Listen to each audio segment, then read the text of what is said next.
Africa खंडाचे दोन तुकडे होत आहेत, म्हणजे लवकरच जगात एक नवा खंड तयार होईल आणि एक नवा महासागर सुद्धा. पण त्यामुळे आपला महाराष्ट्र पूर्ण बदलेल, कारण महाराष्ट्रात तयार होईल एक हिमालयासारखी पर्वतरांग. पण नेमकं का आणि हे कसं होईल, या गोष्टीमुळे पुढे जाऊन नेमकं काय होणार आहे हे जाणून घेऊया या व्हिडिओच्या माध्यमातून. Is Africa slowly breaking apart?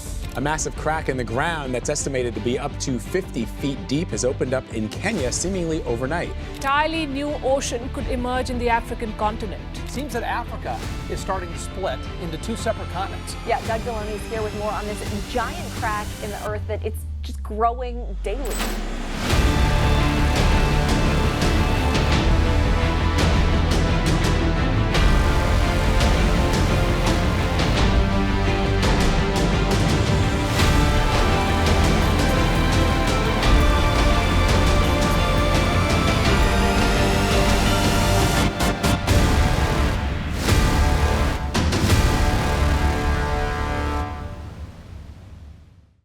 आपली पृथ्वी आज 7 खंडात विभागलेली दिसते.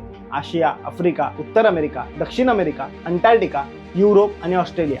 पण गंमत म्हणजे हे खंड सुरुवातीपासून असे वेगवेगळे कधीच नव्हते. अगदी प्राचीन काळात म्हणजे जवळपास 335 कोटी वर्षांपूर्वी जगातील सगळी जमीन एकाच महाकाय भूभागात एकत्र होती. त्या सुपरलँडला आपण सोप्या भाषेत सुपर खंड म्हणतो आणि त्याचं नाव होतं पांजिया. आता जर पृथ्वीचा नकाशा बघितला तर हाच पांजिया खंड एक मोठा जिक्सो पझल आहे, ज्याचे वेगवेगळे पार्ट झाले.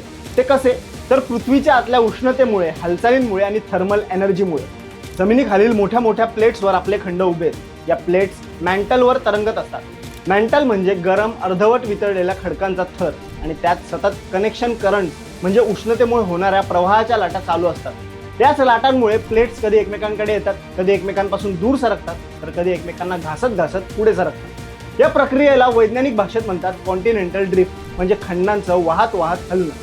आजचा हिमालय, माउंट एव्हरेस्ट सारखी उंच पर्वतरांग या ड्रिफ्टचाच परिणाम आहे.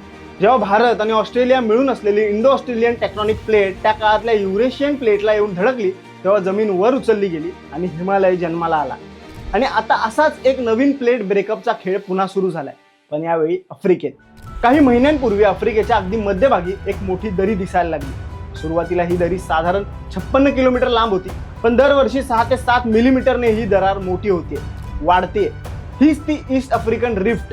आधी ही फक्त वैज्ञानिक चर्चेत होती, पण आता ही फट दिसू लागली आहे आणि ती दिवसेंदिवस वाढत चालली आहे. जिओलॉजिस्ट यांच्या अभ्यासानुसार आफ्रिका खंड ज्या 2 टेक्टॉनिक प्लेट्सवर उभा आहे, त्या 2 प्लेट्स म्हणजे सोमाली प्लेट आणि न्यूबियन प्लेट एकमेकांपासून दूर सरकत आहेत. जर या प्लेट्स असंच दूर सरकत राहिल्या तर आफ्रिका खंडाचा एक भाग पूर्ण वेगळा होईल आणि हिंदी महासागराचं पाणी या फटीत शिरेल आणि 2 वेगवेगळ्या जमिनींच्या मध्ये पाण्याची नवी सीमारेषा तयार होईल.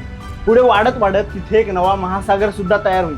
आता पुढचा महत्त्वाचा भाग म्हणजे ही प्लेट फक्त आफ्रिकेपासून दूर जाणार नाही, तर ती भारताच्या बाजूने वर सरकते. जशी इंडियन प्लेट युरेशियन प्लेटला धडकली आणि हिमालय वर उचलला गेला, तशीच भविष्यात सोमाली प्लेट जर भारतीय प्लेटला किंवा इंडियन सब प्लेटला येऊन धडकली तर या टक्करमुळे नवीन पर्वतरांग तयार होईल. ही टक्कर किनारपट्टीच्या जवळ झाली तर आजच्या कोकण आणि पश्चिम किनारपट्टीचा भूगोल पूर्ण बदलून जाईल. म्हणजे विचार करा, जिथे आज मुंबई उभी आहे तिथे भविष्यात उंच शिखरं दिसतील. जिथे आज अरबी समुद्राच्या लाटा धडकतात तिथे खडकाळ पर्वत भिंती उभ्या असतील.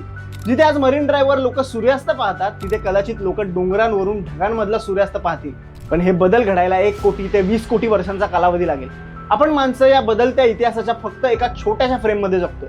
हे सगळं जेव्हा होईल तेव्हा ना आपण असू ना आपली शहरं तशीच असतील. आणि ही स्टोरी आपल्याला एक गोष्ट नक्की सांगते, पुढे तयार होणाऱ्या नव्या खंडाची आणि नव्या समुद्राची सुरुवात आपल्या कालखंडात झाली आहे. तुम्हाला ही स्टोरी कशी वाटली आम्हाला कमेंट्समध्ये नक्की सांगा. आणि अशाच रंजक गोष्टी जाणून घेण्यासाठी गाजावाजाला लाईक, शेअर, फॉलो आणि सबस्क्राईब करायला विसरू नका.